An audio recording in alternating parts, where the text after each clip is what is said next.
मराठीमध्ये आपल्या सगळ्यांचे स्वागत। मी निखिला। थेट आपण विधानसभेमध्ये जाऊयात। विरोधी पक्षनेते देवेंद्र फडणवीस बोलताय। तुम्ही चौकशी करा।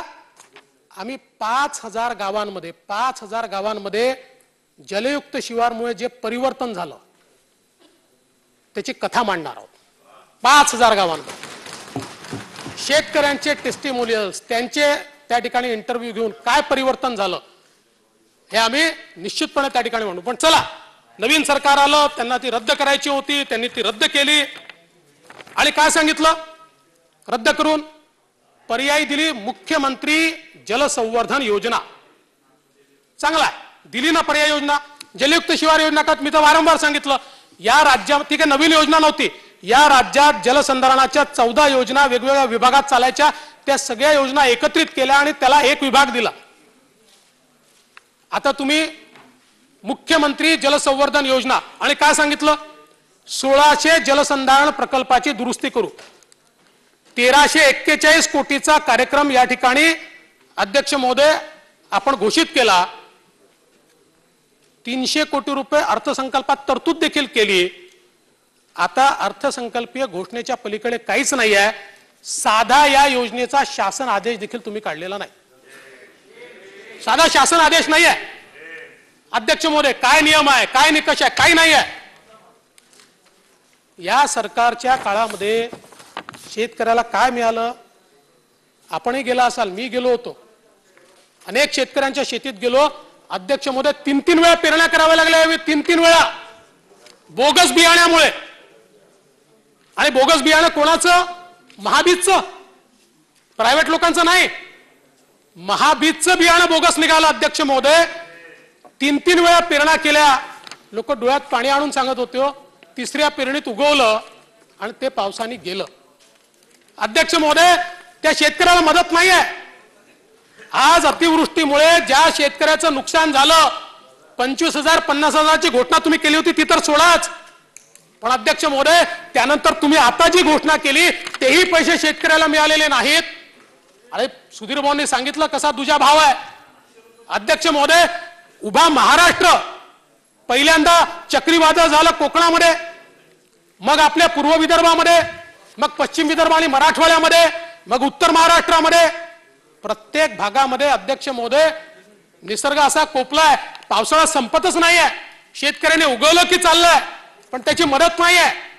आणि एवढंच नाही तर ज्या ठिकाणी अतिवृष्टी झाली नाही त्या ठिकाणी कापसावर बोंडळी आली आणि सोयाबीनवर खोडकीड आली। खोडकिडीने सोयाबीन पिवळं पडलं, पूर्ण गेलं। अध्यक्ष महोदय, त्याच्या शेंगा जर तुम्ही बघितल्या पोकळ निघाल्या सगळ्या। खरं तर या ठिकाणी सरकारच्या कृषी विभागाने एक उत्तर दिलं पाहिजे, दादा आपल्याला माहिती आहे आपल्या काळात बोंडअळी आली होती आणि त्याच्यानंतर आपण बोंडअळी येऊ नये म्हणून उपाययोजना सुरू केल्या होत्या आणि 3 वर्ष त्या उपाययोजना आपण चालवल्या, बोंडअळी आली नाही। यावर्षी उपाययोजनाच केल्या नाहीत, तुम्ही शेती शाळाच घेतल्या नाहीत बोंडअळीच्या संदर्भातल्या। किती फेरमेन ट्रॅप्स तुम्ही दिले सांगा? अध्यक्ष महोदय, काही उपाययोजनाच झाली नाही आणि परिणाम असा आहे की बोंडअळीमुळे आज त्या ठिकाणी कापूस गेला, खोडकिडीमुळे त्या ठिकाणी सोयाबीन गेली आणि तीच परिस्थिती तुरीची। अध्यक्ष महोदय, शेतकरी उद्ध्वस्त झालाय, पण बोंडअळीने आणि खोडकिडीने ज्यांचं नुकसान झालं त्यांचे पंचनामे झाले नाहीत, त्यांच्याबद्दल अजून आपण विचारच केला नाही। सांगा किती पंचनामे झाले? बोंडअळीचा एक पंचनामा नाही आहे। आता कुठे मागच्या आठवड्यात मी माननीय वडेट्टीवार साहेबांची घोषणा ही त्या ठिकाणी ऐकली की आता मी पंचनामे सुरू करतोय, तेही अजून सुरू झालेच नाही आहे। म्हणजे आधीची मदत नाही, नंतरची मदत नाही, शेतकऱ्याला अध्यक्ष महोदय पूर्णपणे या ठिकाणी अडचणीत टाकण्याचं काम चाललंय। आणि अध्यक्ष महोदय, सगळ्यात महत्त्वाचं मी तर मुख्यमंत्र्यांना विनंती करणार आहे, मुख्यमंत्री महोदय आपण सोलापूरला गेलात, मुख्यमंत्री गेल्यानंतर काहीतरी प्रोटोकॉल ठरला पाहिजे। आपल्या हाताने 3000चे चेक्स दिले, 3-3 हजाराचे। मला सांगा अजित दादा, 3000चा चेक मुख्यमंत्र्यांच्या हाताने? म्हणजे राजा उदार झाला आणि हाती भोपळा दिला हे जे म्हटलं जातं, आणि मग ह्या अपमानाने का बरं तुम्ही व्यथित नाही होतो? हा नाही त्या मुख्यमंत्र्याचा अपमान आणि त्या शेतकऱ्याचा अपमान की बिचारा त्याचं घर गेलाय, त्याचं सगळं गेलाय, और कुठल्या तरी योजनेतलं 3000चा चेक मुख्यमंत्र्याच्या हस्ते तुम्ही त्याला देता?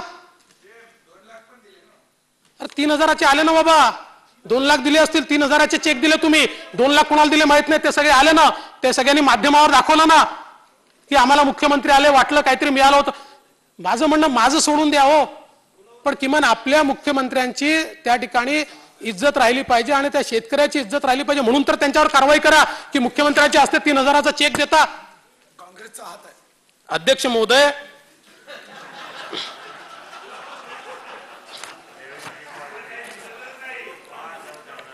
बघा हे बघा, हे मात्र मुश्रीफ साहेबांना पटलं, याच्यावर ते बोलले नाही, प्रत्येक याच्यावर ते बोलून राहिले, पण हे काँग्रेसचा हात आहे म्हटल्यावर चूप आहेत मुश्रीफ साहेब.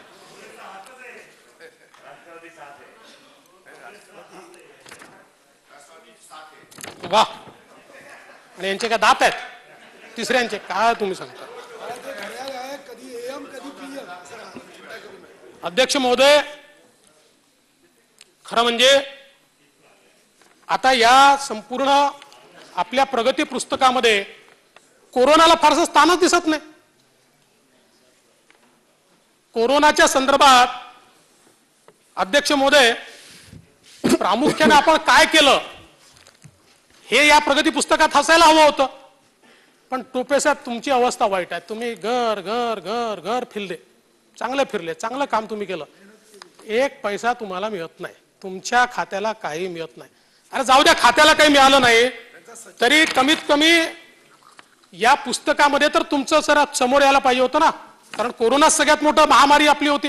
गेल्या 10 महिन्यात तुमच्या सरकारमध्ये सगळ्यात जास्त आपण कोरोना संदर्भात लढत होतो. पण अध्यक्ष महोदय, 118 पानांच्या पुस्तकेत 97व्या पानावर कुठेतरी टोपे साहेब तुमचं खातं सापडतं, आणि तेही काही प्रामुख्याने सापडत नाही. कुठली अचिव्हमेंट तुमच्या खात्याची या पुस्तकामध्ये आम्हाला फारशी काही पाहायला मिळत नाही. आणि अध्यक्ष महोदय, आमच्या वडेट्टीवारांचं पुनर्वसन, थोरात साहेबांचं महसूल आणि दादांचं वित्त आणि नियोजन शेवटच्या पानात संपलं. म्हणजे याचा अर्थ तुम्ही काय फार केलेलं मला दिसत नाही. या प्रगती पुस्तकानुसार काही तुमच्या काळात प्रगती झालेली या ठिकाणी दिसत नाही. पण अध्यक्ष महोदय, कोरोनाच्या संदर्भात देखील आज खरं तर आपण बघितलं असेल, इतक्या मोठ्या प्रमाणात महाराष्ट्र राज्यामध्ये कोरोनाचे बळी गेले. आज देशामध्ये 35 ते 40% बळी एकट्या महाराष्ट्रातले आहेत. अध्यक्ष महोदय, सर्वात जास्त मृत्यू 50,000 लोक कशाला म्हणतात, शब्द चुकीचा आहे, पण किड्या मुंग्यासारखे लोक मरत होते या ठिकाणी. आणि आज आपण सांगतो आम्ही कोरोना आटोक्यात आणतो, तुम्ही कुठनं आणता आटोक्यात? हे 50,000 लोक मेले आहेत. अध्यक्ष महोदय, देशात आजही जेव्हा देशातला कोरोनाचा प्रादुर्भाव कमी झालाय, परवाच आपण बघा ICMRचं संपूर्ण पोर्टल, आता ज्यावेळेस मृत्यूची संख्या कमी आहे त्यातही सगळ्यात जास्त मृत्यू आपल्यात आजही, म्हणजे आपले कधी 17 होतात, 60 होतात, 70 होतात, ते सगळ्यात जास्त आपल्यात महाराष्ट्रातल्यात. अध्यक्ष महोदय, कुठेतरी या संदर्भात आम्ही ऑडिट करणार आहोत की नाही? आज आपण बघा मुंबईमध्ये अध्यक्ष महोदय आम्ही कोरोनाचे 8,900 किंवा 9,000 मृत्यू दाखवतो आहोत, पण सरासरी मृत्यूमध्ये वाढ किती आहे? 14,000ची वाढ आहे सरासरी मृत्यूंमध्ये. अध्यक्ष महोदय, या ठिकाणी 14,000 अधिकचे मृत्यू आहेत जे आम्ही दाखवले नाहीत, जे कोरोनाचे नाहीत असं आमचं म्हणणं आहे. इतक्या मोठ्या प्रमाणात कोरोनाच्या संदर्भात हे होत असताना दुर्दैव काय अध्यक्ष महोदय? ठीक आहे, हे संकट आहे, काही तुमचं नाही, आम्ही तुमच्या सोबत आहोत, त्याचं काही सगळ्या गोष्टी काही सरकार करू शकतं असं नाहीये.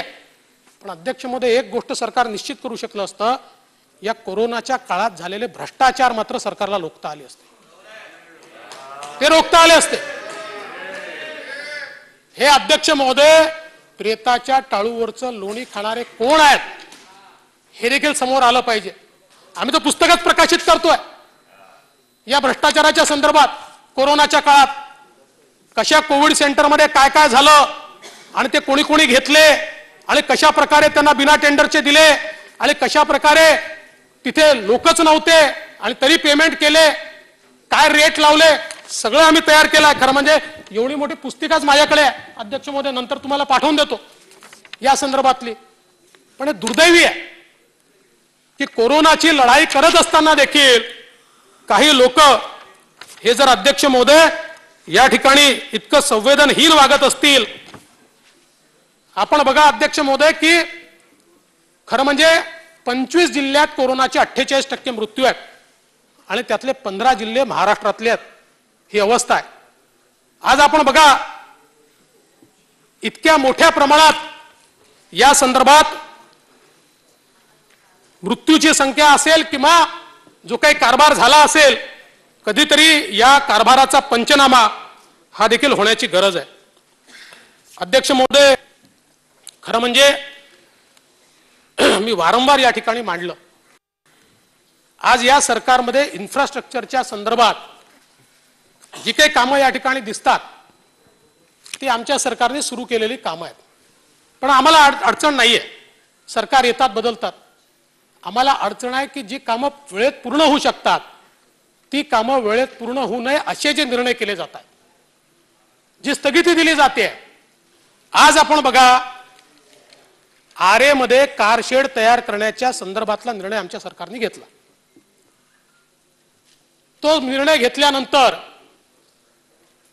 त्या संदर्भात हायकोर्टात याचिका झाली. हायकोर्टाने अध्यक्ष महोदय याचिका फेटाळली, ग्रीन ट्रायब्युनलने फेटाळली, सर्वोच्च न्यायालयात गेले, सर्वोच्च न्यायालयाने फेटाळली आणि फेटाळताना एक सर्वोच्च न्यायालयाने स्पष्टपणे त्याच्यामध्ये ऑब्झर्वेशन नमूद केलं आहे.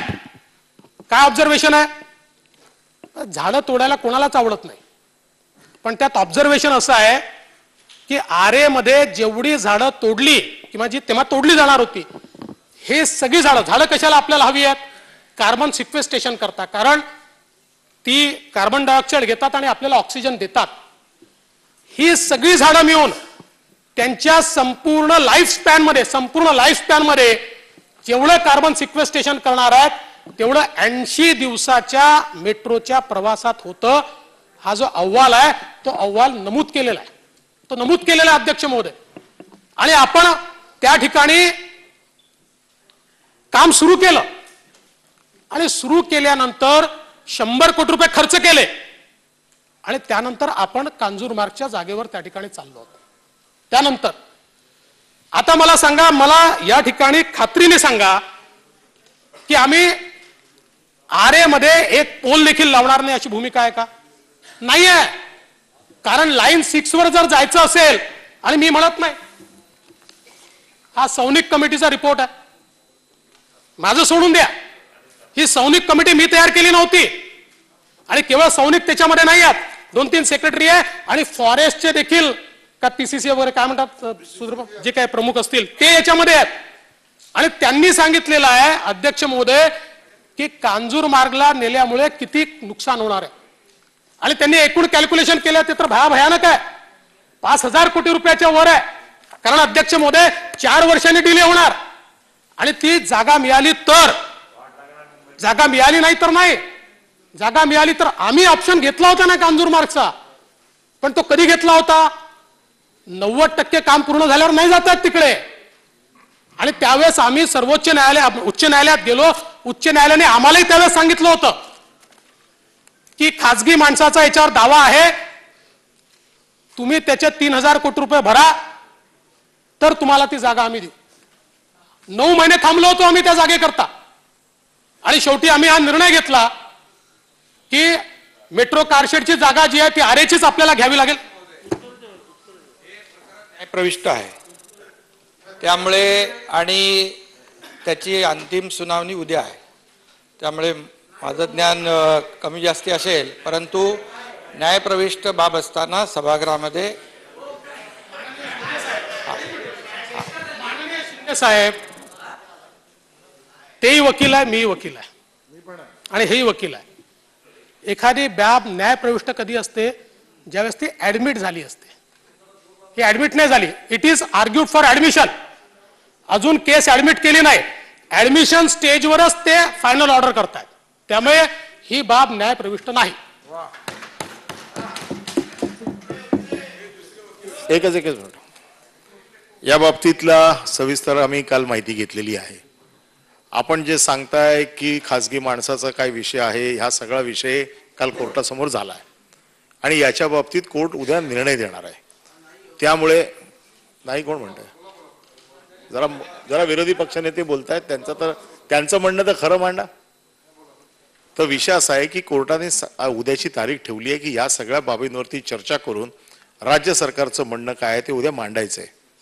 आणि त्यामुळे ह्याच्यावरती आत्ता इथे चर्चा होणं योग्य नाही. उद्या त्याचा काय तो निकाल लागू देत आणि मग त्याच्यानंतर तुम्हाला जे याच्या बाबतीत बोलायचं आहे की आमचं धोरण बरोबर आहे का चूक आहे हे त्याच्यानंतर बोलू शकता. कोर्टाचा निर्णय येईपर्यंत कृपया आपण याच्यावरती वक्तव्य करू नये अशी आपल्याला विनंती आहे. कायदेशीरही तुम्हाला सांगतो आणि फॅक्च्युअली सांगतो. आता फॅक्च्युअल सांगतो, उद्या आर्ग्युमेंट नाहीत. कोर्टाने काय सांगितलं सांगतो, माझ्याजवळ शब्दशः आहे तिथे. आणि नसेल तर आपण महाधिवक्त्यांना विचारा. कोर्टाने सांगितलं की आत्ता आम्ही या ठिकाणी स्क्रॅप करतो. त्यावेळेस महाधिवक्ता किंवा तुम्ही वापस घ्या, आम्ही स्क्रॅप करतो किंवा तुम्ही तुमची ऑर्डर वापस घ्या. माननीय महाधिवक्ता असं म्हणाले की साहेब मला इन्स्ट्रक्शन घ्यावे लागतील. त्याच्यावर कोर्ट म्हणाले ठीक आहे उद्या इन्स्ट्रक्शन घ्या. त्यावर माननीय महाधिवक्ता असं म्हणाले की सेशन चालू आहे त्यामुळे मी इन्स्ट्रक्शन उद्या घेऊ शकणार नाही, म्हणून तुम्ही परवा ठेवा. म्हणून ती आता उद्या म्हणजे कालची गोष्ट होती, परवा ठेवायची. त्याच्यावर कोर्टाने सांगितलं we are not going to hear you. आता याच्यावर आर्ग्युमेंट होणार नाही. 5 मिनिटाचा वेळ आहे, त्यावेळी तुम्ही येऊन एवढंच सांगायचं आहे की ऑर्डर तुम्ही परत घेताय की आम्ही क्वॅश करायची.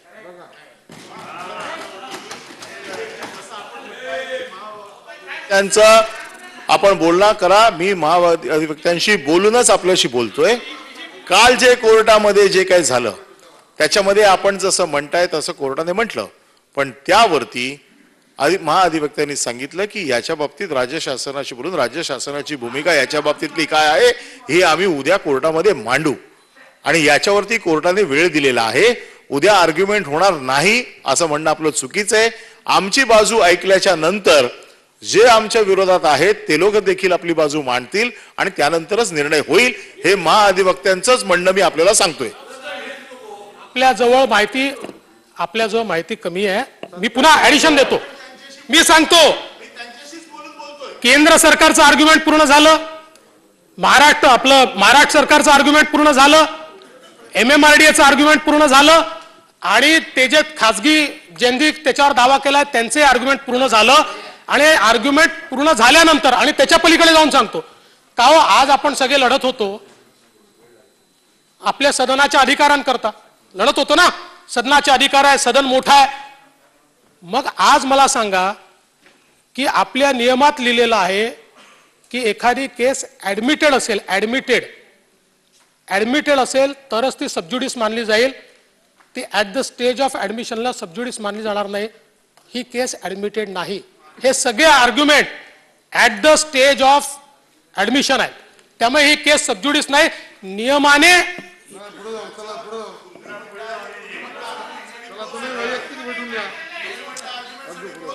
चला विरोधी पक्ष नेते वकील साहेब कुठले आर्ग्युमेंट क्लोज झाले आहेत? वकील साहेब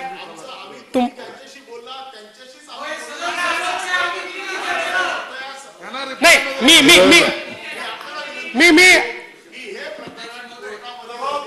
निर्णयासाठी आहे.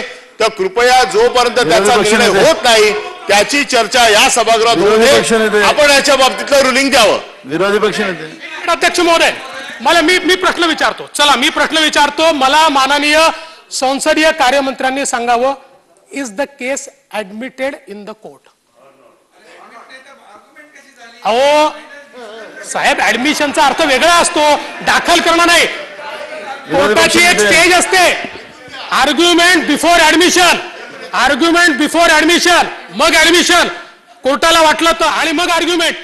बिफोर ऍडमिशन कोर्टाने ऍडमिट न करता प्रायमा फेसी कोर्ट म्हणताय की आम्ही स्ट्रक डाऊन करू.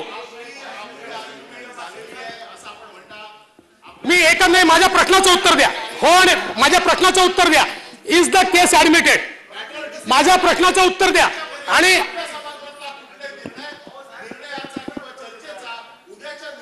परिणाम होऊ नये याची काळजी आपण घ्यायची आहे. म्हणून आपण रुलिंग द्यावं. सभापती अध्यक्ष महोदय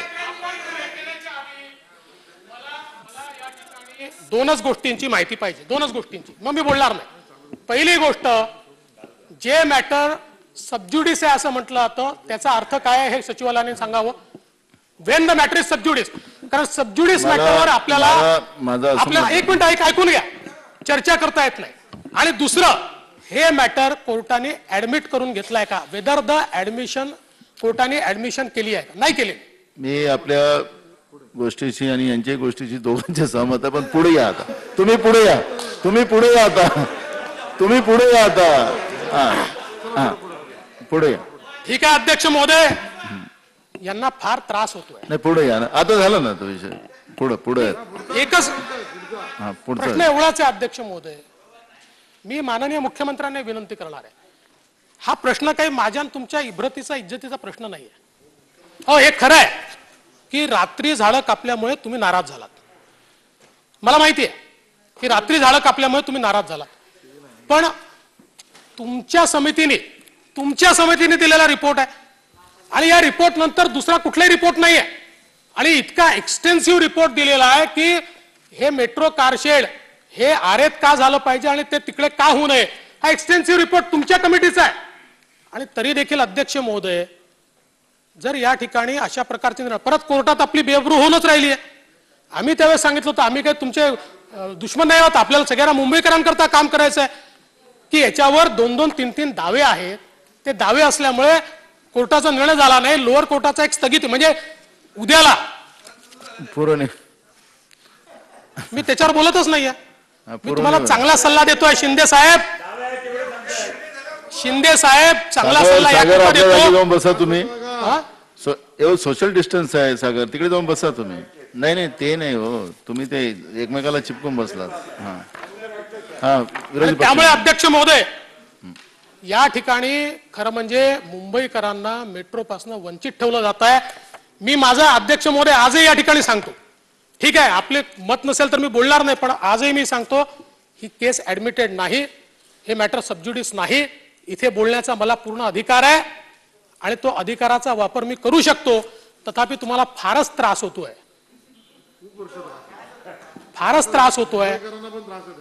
म्हणून मी आता त्याच्यावर अधिक बोलणार नाही. जे बोलायचं आहे कोर्ट त्याच्यावर बोलणारच आहे. पण अध्यक्ष महोदय, कधी कधी आपण हे देखील लक्षात घेतलं पाहिजे अध्यक्ष महोदय, की एखादी गोष्ट आपल्या मनाविरुद्ध झाली म्हणून त्या संदर्भातला सूड दुसऱ्यावर उगवू नका, तो मुंबईवर उगवू नका. अध्यक्ष महोदय, खरोखर ही जी मेट्रो आहे, बरं ते जाऊ द्या, मी कमीत कमी तुमच्या निर्णयाच्या संदर्भात केंद्र सरकारचं पत्र तर वाचून दाखवू शकतो. ही काही तुमची कंपनी नाही आहे. या कंपनीचे अध्यक्ष जे आहेत ते अध्यक्ष महोदय केंद्रीय सचिव आहेत. 50% केंद्राचे, 50% राज्याचे आहेत आणि जायकाने फायनान्स केलाय.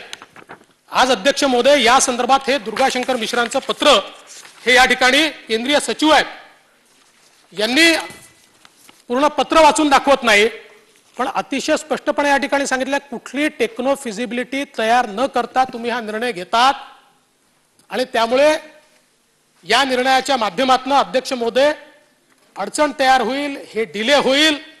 आणि मग त्यांनी concerns of the Ministry of Housing and Urban Affairs on shifting depot of Mumbai Metro Line 3 from Aarey to Kanjurmarg अशा प्रकारचा अध्यक्ष महोदय पूर्ण त्यात कन्सर्नच दिले आहेत.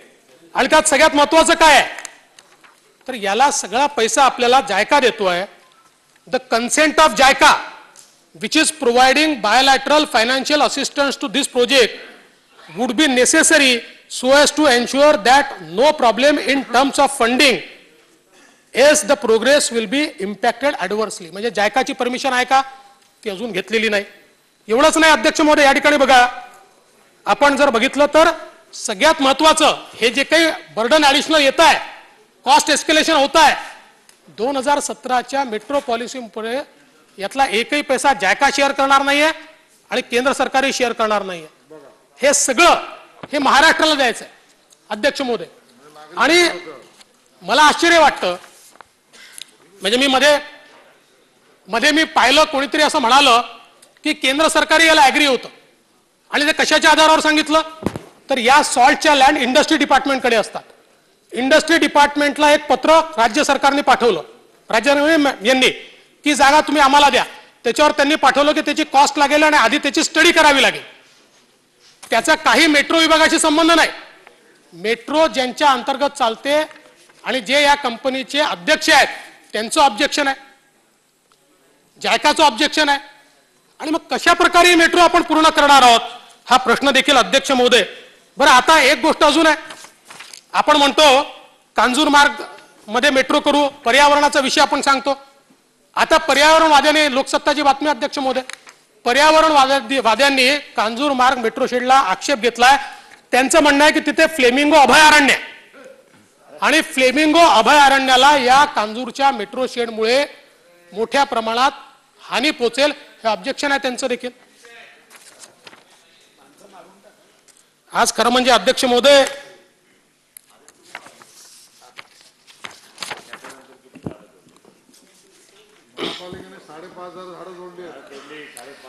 नाही त्याच्यानंतर आता कुठल्या तरी पुनर्वसनाकरता आरेची झाडं तोडली जात होती, आत्ताच परवाच. अध्यक्ष महोदय, आज खरं म्हणजे आता वेळ माझ्याकडे कमी आहे, त्यामुळे गृह खात्याच्या संदर्भात फार वेळ काही मी बोलणार नाही. पण अध्यक्ष महोदय, एकूणच सरकार म्हणून आपण कसं वागतो हे अत्यंत महत्वाचं असतं. आज एक खरं आहे की वेगवेगळ्या प्रकारच्या ज्या घटना होऊन राहिल्या आहेत, मग कोविड सेंटरमधला विनयभंग बलात्कार असेल किंवा महिलांवरचे वाढलेले अत्याचार असतील, वेगवेगळ्या गोष्टी आहेत. मी आता या सगळ्या गोष्टीत जाणार नाही. आता आपण शक्ती कायदा आणतोय. खरं म्हणजे काल आमची मंत्री महोदयांची, संसदीय कार्यमंत्री आणि राज्यमंत्री दोघांची चर्चा झाली, कारण मी त्यांच्याकडे कन्सर्न व्यक्त केला होता की एवढा मोठा कायदा असा तुम्ही घाईघाईने कसा मंजूर कराल. त्यांनी आम्हाला त्या ठिकाणी आश्वासन दिलं की आम्ही आमच्या आपापसात ठरवू, एक तर जॉईंट सिलेक्ट कमिटी करू किंवा पुढच्या अधिवेशनात त्याच्यावर आम्ही चर्चा घेऊ, जे काय असेल आम्हाला मान्य आहे. त्यामुळे या कायद्याच्या वेळेस तर या सगळ्या गोष्टींवर आपण निश्चितपणे बोलू. पण मला एक गोष्ट निश्चित या ठिकाणी सांगावीशी वाटते अध्यक्ष महोदय, की आपण वारंवार या ठिकाणी चर्चा करतो, आपण हक्कभंग आणतो. मगाशी सुधीर भाऊंनी एक मुद्दा मांडला, असं आहे की अर्णब गोस्वामी असतील किंवा कंगना रनावत असतील, यांच्या वक्तव्याशी आम्ही सहमत नाही. आणि मी विरोधी पक्ष नेता म्हणून रेकॉर्डवर सांगतो की आमची ही अपेक्षा ही आहे की आमच्या मुख्यमंत्र्यांचा उल्लेख हा कोणी योग्यच केला पाहिजे. ते महाराष्ट्राचे मुख्यमंत्री आहेत. देशाच्या पंतप्रधानांचा उल्लेख हा योग्यच केला पाहिजे. ते देशाचे पंतप्रधान आहेत. नाही, विरोधी पक्ष नेत्याचा उल्लेख कसाही केला तरी विरोधी पक्ष नेता सक्षम आहे, काही चिंता करायचं कारण नाही आहे. पण अध्यक्ष महोदय, प्रत्येक गोष्टीला कायद्याच्या राज्यात कायद्याने उत्तर द्यायचं असतं. कायद्याच्या राज्याचं, आपण कायद्याचं राज्य म्हणतो म्हणजे काय, तर एखाद्याने चूक केली तर कायद्यामध्ये जे असेल त्यानुसार त्याच्यावर कारवाई केली पाहिजे. जसं कोणी चुकीचं बोललं, डिफेमेशनची केस केली जाऊ शकते. पण अध्यक्ष महोदय, आमच्या विरुद्ध बोललं तर पोलिसाचा वापर करू. म्हणजे आज तर असं आहे की तुम्ही सोशल मीडियावर या सरकारच्या विरुद्ध एकही वाक्य लिहिलं तर तुम्हाला अटक झाल्याशिवाय राहत नाही. कुठे जे लोक पूर्वी म्हणायचे मुस्कटदाबी, आज किती लोकांना अटक आहे अध्यक्ष महोदय. म्हणजे आमच्या काळात आम्ही मुख्यमंत्री होतो, आमचे सगळे मंत्री होते, लिहिलं ना लोकांनी, अनेक गोष्टी लिहिल्या, विरोध केला, अनेक वेळा केला. पण असं काही कोणाला पकडून जेलमध्ये नाही घातलं आम्ही अध्यक्ष महोदय. पण आज मात्र सरकारच्या विरोधात बोलाल तर खबरदार, तुम्हाला आम्ही जेलमध्ये टाकू. आज इतक्या मोठ्या प्रमाणात सोशल मीडियावरच्या लोकांना नोटिसेस देऊन जेलमध्ये टाकण्याचं एक सत्र मुस्कटदाबी आहे. सरकारच्या विरुद्ध बोलू देणार नाही आणि ही सिलेक्टिव्ह आहे.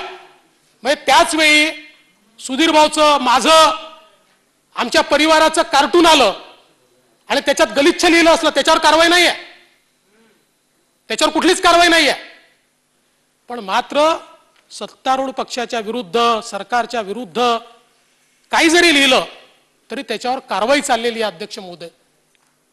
आणि एवढंच नाही, आता आपण बघा, ही जी काही अर्णव गोस्वामींची केस आहे, आता आपण काय केलं, ते चुकीचं वागत होते.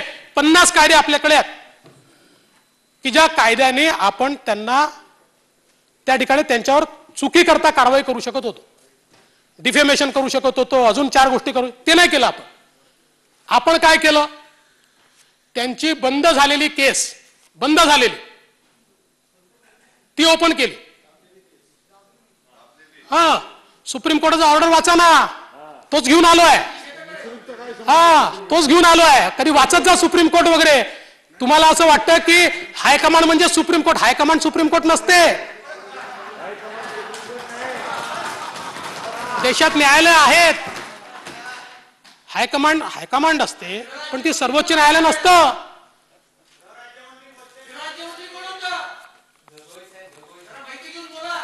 नाही, प्रश्न तो नाहीच आहे. आपण जर या ठिकाणी बघितलं अध्यक्ष महोदय, तर सर्वोच्च न्यायालयाने अगदी स्पष्टपणे जुनी केलेली कारवाई कशी बरोबर होती, म्हणजे ते जे अन्वय नाईक आहेत त्यांच्याबद्दल पूर्ण सन्मान आहे अध्यक्ष महोदय. एखाद्या मृत व्यक्तीच्या बद्दल कुठलाही अपशब्द, कुठलाही अवमान किंवा त्यांच्या मातोश्री असतील किंवा त्यांचं जे काही झालं असेल तर दुःखद आहे. मराठी असो का हिंदी असो, मुश्रीफ साहेब म्हणजे मराठी माणसा spoken to his accountant for the payment of money. Apart from the above statements, it has been stated that the deceased left behind a suicide note stating that his money is stuck and following owners of the respective company are not paying our legitimate dues. Prima facie on the application of test, कुठली taste त्याच्यावर त्यांनी दिली आहे की एखादा abetment म्हणजे काय असतं. एखाद्या व्यक्तीने सुसाइड केल्यानंतर हा त्याला जबाबदार आहे म्हणजे काय आहे, त्याच्या 3 टेस्ट त्यांनी सांगितले आहेत सुप्रीम कोर्टाने. 3 टेस्ट. आणि मग त्याच्या संदर्भात ते काय म्हणतात, ते असं म्हणतात, prima facie on the application of the test which has been laid down by this court in the consistent line of authority which has been noted above, it cannot be said that the appellant was guilty of having abetted the suicide within the meaning of section 306 of IPC. This अतिशय स्पष्टपणे सर्वोच्च न्यायालय काय म्हणताय, सर्वोच्च न्यायालय असं म्हणताय की सुप्रीम कोर्टाने 3 टेस्ट दिल्या आहेत की ज्याच्या आधारावर 306 लागू होतं, अबेटमेंट लागू होतं. आणि या केसमध्ये ही टेस्ट ते पूर्ण करत नाही म्हणून 306 लागू होत नाही. तुम्ही जे बोललात ना त्याचं उत्तर सुप्रीम कोर्टाने दिलंय. आणि मग सुप्रीम कोर्टाने त्याच्या पलीकडे हेही म्हटलंय, पण वकिलात आपल्याला देखील कायदा चांगला कळतो. सुप्रीम कोर्टात जो त्यांचा अर्ज होता हा जामिनासाठीचा होता आणि जामिनामध्ये जो निकाल दिला जातो हा ट्रायलसाठी त्यावेळेला लागतोच असं नाही. याची ट्रायल अजून व्हायची आहे. या केसची ट्रायल त्यांनी हायकोर्टात हा गुन्हा स्क्वॅश करावा म्हणून अर्ज केला, जो हायकोर्टाने काल नाकारलेला आहे. त्याच्यामुळे ह्याची ट्रायल अजून व्हायची आहे. ती ट्रायल होण्याच्या पूर्वी आपण इथे सभागृहात त्याची ट्रायल चालवू नका. त्याची ट्रायल होऊ देत. त्यांच्यावरती जो गुन्हा दाखल झालेला आहे तो कोर्टाने स्क्वॅश केलेला नाही. नीट समजून घ्या. आपण जरा पुन्हा मी पण आपण जसं वाचलंय तसं मी पण वाचलेलं आहे. फक्त माझं एकच मिनिट, जसं आपलं म्हणणं ऐकून घेतलं, माझं पूर्ण म्हणणं ऐकून घ्या. सुप्रीम कोर्टाचा हे डिसिजन आम्ही रिव्ह्यू मध्ये जातोय, हे आम्ही मान्य केलेलं नाही. आम्ही त्याच्यामध्ये रिव्ह्यू मध्ये जातोय. आणि पुन्हा एकदा सांगतो, सरकारचा अधिकार आहे, तुम्ही नाही ठरवू शकत. बातकळकर आयो कोण? आयो म्हणजे कोण? सरकार ना. आयो म्हणजे कोण? सरकार ना. जरा बसा खाली, जरा कायद्याचा नीट अभ्यास करा आणि नंतर बोला. आयो म्हणजे कोण? सरकार ना. आपल्याला एवढं पण कळत नाही. आयो म्हणजे कोण? सरकार जातं ना. याच्यामध्ये अपीलमध्ये जातं मंत्री महोदय, आयो ज्या वेळेला जातो सरकार जातं. मंत्री महोदय,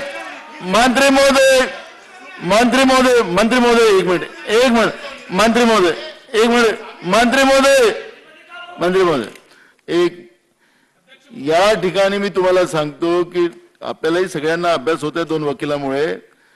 थोडं शांततेने तुम्ही पण ऐका, मागून कशाला ओरडता जोरानं? नाही, ऐका.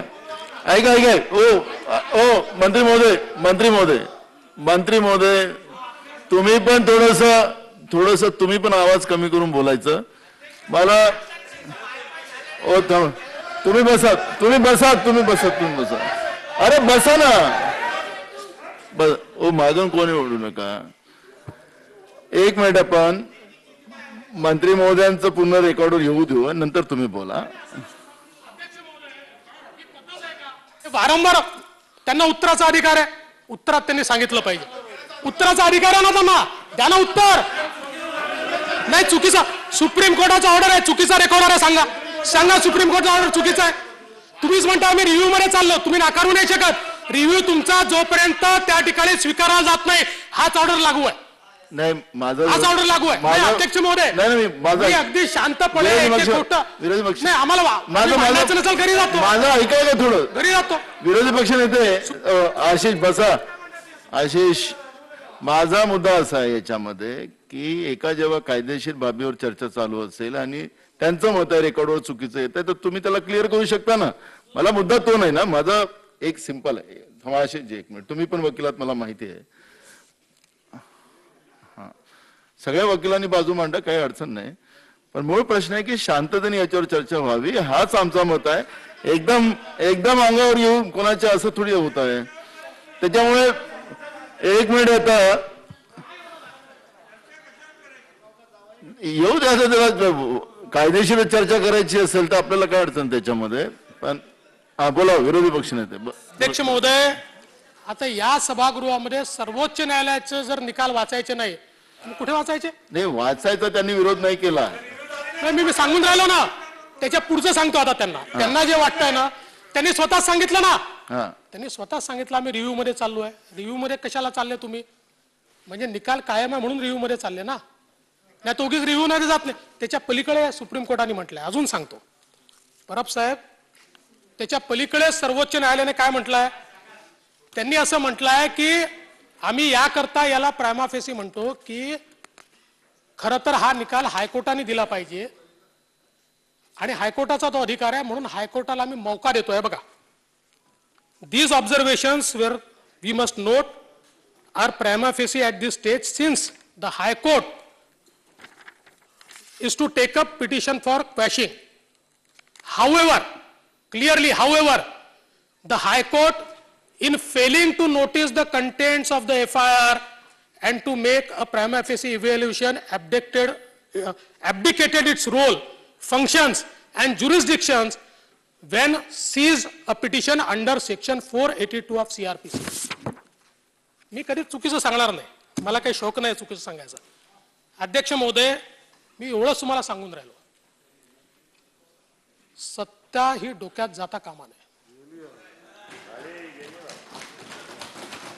हा दुरुपयोग आहे. तुम्ही काय केलं सांगतो. फार काल नाही चालणार. तुम्ही स्मार्टली खेळलात. याच्या आधारावर जसं गोस्वामींनी पिटिशन टाकलं की बेस्ड ऑन दिस आता सुप्रीम कोर्टाने सांगितलं तुम्ही हिअरिंग अँड क्वॅश करा, तसं तुम्ही ते पिटिशन लागायच्या आधी तुम्ही त्याच्यामध्ये चार्जशीट फाईल करून टाकली.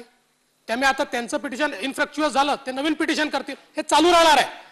पण या हायकोर्टाच्या ऑब्झर्वेशन, सुप्रीम कोर्टाच्या ऑब्झर्वेशन मधनं आपण काही शिकणार आहोत की नाही, की आपण हे म्हणणार आहोत की आमच्या विरुद्ध बोलला का? मी पुन्हा सांगतो, पुन्हा सन्मान्य उद्धव ठाकरेजी, माननीय मुख्यमंत्री किंवा सन्मान्य आदित्य ठाकरेजी यांच्याबद्दल अर्णव गोस्वामी जे बोलले ते मला मान्य नाही. ते चुकीचं आहे असं बोलण्याचा अधिकार नाही, बिलकुल नाही. हो साहेब, असं आहे. फरक काय असतो सांगतो. या अर्णव गोस्वामींनी माझ्या विरुद्ध चालवलं होतं ट्रायल, 3दा चालवला. एकदा तर मी अमेरिकेत असताना मला माझ्या मागे एवढे कॅमेरे लावले, मी तिथे इन्व्हेस्टरची मीट घेत होतो आणि तिथे ते कॅमेरे दुसराच काम करत होते. पण याचा अर्थ मी भारतात येऊन त्यांना जेलमध्ये नाही टाकलं. भारतात येऊन त्यांना उत्तर दिलं त्यांना त्या ठिकाणी. त्यामुळे प्रत्येक गोष्टी करता या देशात कायदा आहे. आता आपण अध्यक्ष महोदय, परत आपल्याला राग येईल मी कंगनाची केस वाचली तर, मला परत राग येईल आपल्याला. म्हणजे आपण नसतात, हे असतात.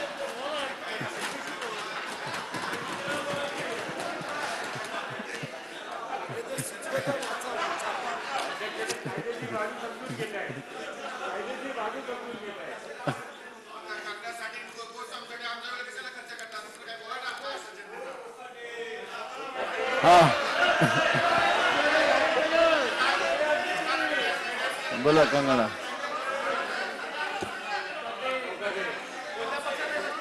अध्यक्ष महोदय,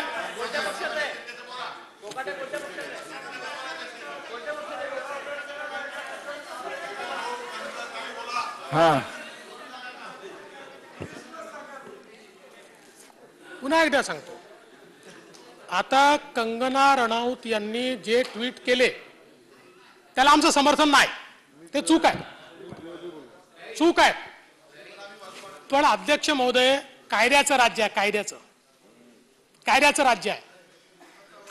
कोणी तुमच्या विरुद्ध बोललं त्याच्यावर डिफेमेशन करा, जेलमध्ये टाका. तुमच्या मनातील तसं घर नाही तोडताय. कायद्याचं राज्य आहे, पाकिस्तान नाही आहे.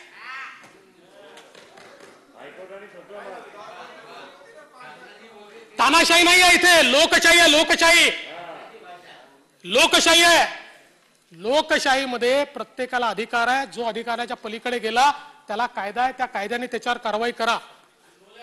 आता पुन्हा ह्या सगळे जर मी वाचायला लागलो तर पुन्हा परब साहेब उठतील, फार त्रास होतो त्यांना.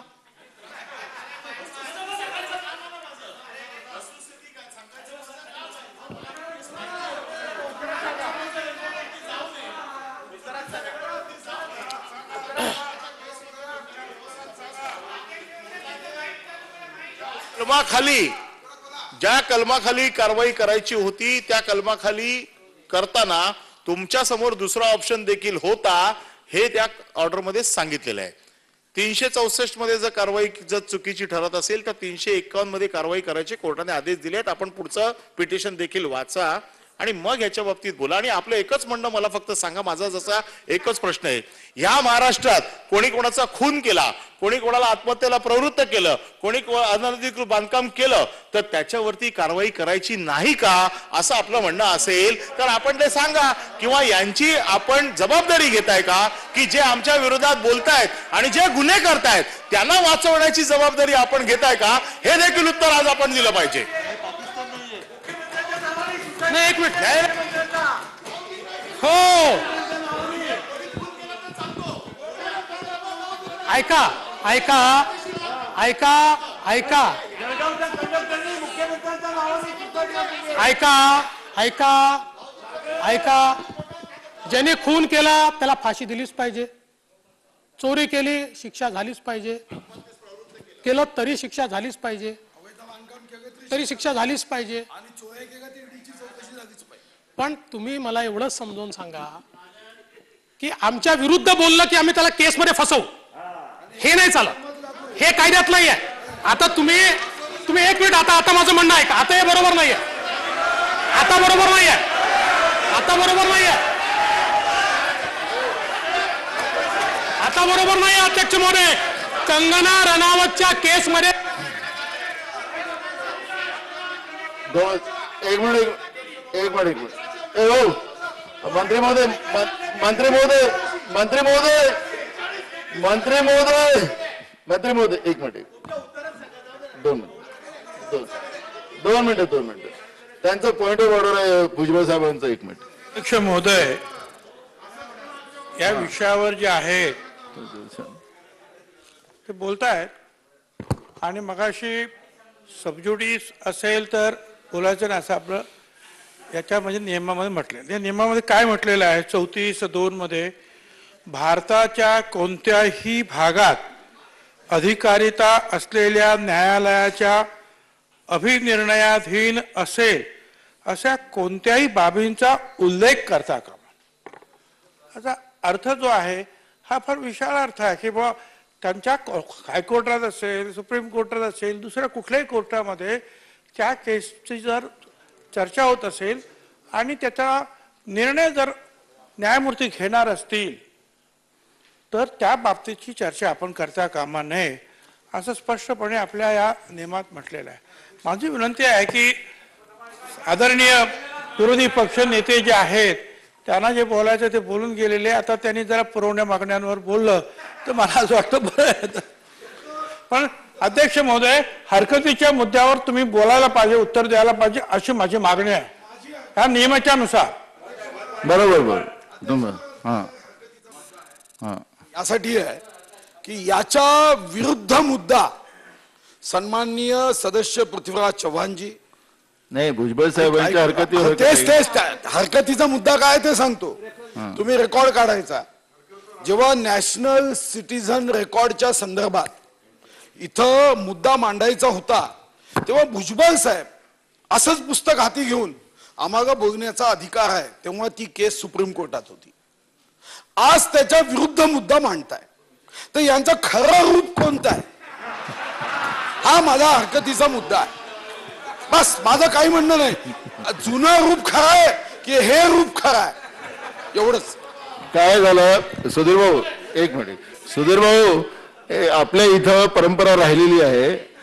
आपण ज्यांच्यापासून शिकलो, मुंडे साहेब असतील, सगळे जे असतील, ते माझ्याजवळ कागद आहे.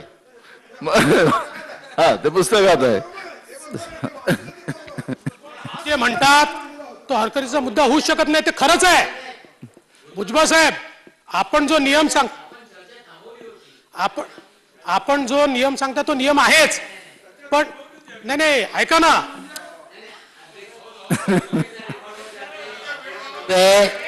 डिसेंबरच्या अधिवेशनमध्ये सीएच्या बाबतीत जेव्हा विरोधी पक्षनेते विरोधी बाकावरून ह्या चर्चेसाठी विषय आल्यानंतर तेव्हा सत्ताधारी बाकेवरून हा न्याय प्रविष्ट असताना याच्यावर चर्चा होऊ शकत नाही असा आक्षेप घेऊन आम्ही चर्चा थांबवली होती.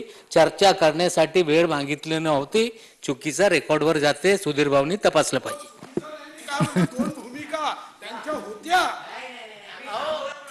चला झालं, या विरोधी पक्ष नेते बोला.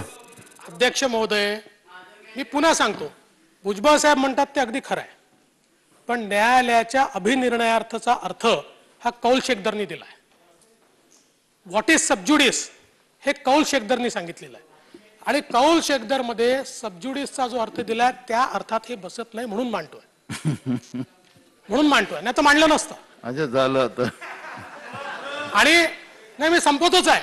फार जास्त त्रास होत असल्यामुळे मी फार बोलणार नाही, एवढंच सांगतो. बरं, न्यायालयाचा निर्णय वाचण्याचा तरी ते अधिकार आहे ना, विचारा तुम्ही. म्हणजे अधिकार नसेल तर नाही वाचत न्यायालयाचा निर्णय, सांगा. एवढंच सांगतो, या न्यायालयाच्या निर्णयात अतिशय स्पष्टपणे लिहिलं आहे की तुम्ही केवळ याकरता घर तोडलं की तुमच्या विरुद्ध ट्विट्स केले आणि तुमच्या विरुद्ध बोलले. अध्यक्ष महोदय, माझा सांगण्याचा मुद्दा एवढाच आहे, राज्यकारभार चांगला चालवा, नीट चालवा, 25 वर्ष चालवा का 27 वर्ष चालवा, औरंगजेबापेक्षा जास्त चालवा, काही अडचण नाही. पण अध्यक्ष महोदय कायद्याने चालवा, कायद्याच्या बाहेर जाऊन चालू नका. आज अध्यक्ष महोदय कुठेही कायद्याचं राज्य दिसत नाही आहे. लोकशाहीची मूल्य जी आहेत ती केवळ भाषणात बोलण्याची नाही आहेत अध्यक्ष महोदय. आणि मग गावभराचं सांगायचं, दिल्लीत काय, राजस्थानमध्ये काय, आपल्या पायाखाली काय आहे, आपण काय दिवे लावतोय, हे कुठेतरी समजलं पाहिजे. आणि म्हणून अध्यक्ष महोदय, खरं म्हणजे अनेक विषय मांडायचे आहेत, पण सत्तारूढ पक्षाची काय ऐकायची मनस्थिती मला दिसत नाही. आणि म्हणून या पुरवणी मागण्यांना या ठिकाणी मी विरोध करतो आणि माझं बोलणं संपवतो.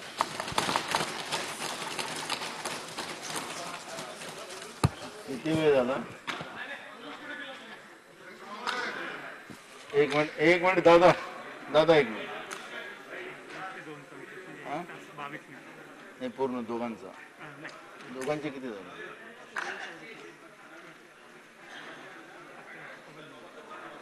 दोघांचं किती झालं? झाले आपलं. हो इकडे आशिष, विरोधी पक्ष नेत्यांना आपण विरोधी पक्षाला 4 तास वेळ दिलेली होती, त्याच्यातली 2 तास 45 मिनिटं आपली संपलेली आहेत. तर त्याच्यामुळे आपण आता कसं त्याला शॉर्ट करता येईल तुम्ही सगळ्या सदस्यांना तेवढंच माझी सूचना. नाही तर अजून तिसरा बोलून टाका, म्हणजे 4 तास होऊन जातं.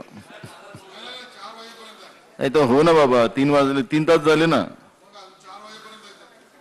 4 तास आहे, असं नाही आहे ना आपली. हा बोला दादा.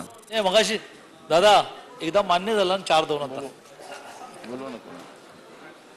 माननीय अध्यक्ष महोदय, पुरवणी मागण्यावर बोलायला मी उभा आहे आणि मला याची जाणीव आहे की अजूनही बरेच सरकारचे कारनामे उपस्थित करणारे मुद्दे माझे सगळे सहकारी उपस्थित करणार असल्यामुळे मला कमी वेळामध्ये बोलून त्यांच्याकडे माईक दिला पाहिजे याचं कारण खूप गोष्टी अजूनही बाहेर यायच्या आहेत. परंतु मला जो काही वेळ मिळाला आहे त्या वेळामध्ये मी महाराष्ट्रातला तो ज्वलंत प्रश्न आता सुरू आहे तो मराठा आरक्षणाचा, त्या विषयामध्ये नेमकी जी आता स्थिती आहे त्या स्थितीचा विचार करून पुरवणी मागण्यांमध्ये काही योजना करायला पाहिजे होती, यासाठी हे लक्षात आणून देण्यासाठी उभा आहे. मराठा आरक्षणाचा इतिहास या ठिकाणी सांगण्यामध्ये मी वेळ घालवणार नाही, परंतु जवळजवळ 60 साली महाराष्ट्राची स्थापना झाल्यापासून अनेक वेळेला अनेक आयोग निर्माण झाल्यानंतर सुद्धा मराठा समाज मागास आहे हे कुठल्याच आयोगाने म्हटलं नाही. इतिहासात पहिल्यांदा असं झालं की जे गायकवाड कमिशन आपण अपॉइंट केलं त्या गायकवाड कमिशनने अतिशय मेहनतीने आणि हे हे